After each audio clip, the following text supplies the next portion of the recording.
உங்களுக்கு கணவன் மனைவி 2 பேர் அதிகமாக சண்டை போட்டுகிட்டே இருந்தாங்கன்னா, மனசில் சீக்கிரமாக பிரிஞ்சு போகும்னு நினச்சாங்கன்னா, அது பிரியாமல் இருக்கிறதுக்கு உங்களுக்கு ஒரு அருமையான ஒரு பரிகாரம், ஆதிகால பரிகாரம். ஆலமர விதை எடுத்துக்கங்க.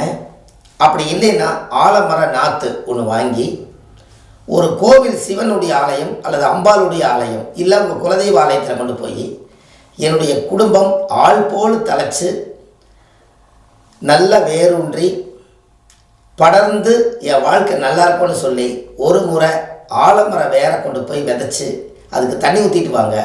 அன்னையிலிருந்து அந்த மரம் படர்ந்து அதுக்கப்புறம் அந்த வேர் ஊன்றி அதுவும் தோன்றி வரும். அப்பேற்பட்ட தோஷம் எது இருந்தால் நிவர்த்தியாகி குடும்பம் உங்களுடைய வாழ்க்கையில் ரொம்ப சிறப்பாக இருக்கும். கண்டிப்பாக இந்த ஒரு முறை செஞ்சுட்டு வாங்க. உங்களுடைய குடும்ப வாழ்க்கை பிரியாமல் நீங்கள் நல்லா இருப்பீங்க. நன்றி, வணக்கம்.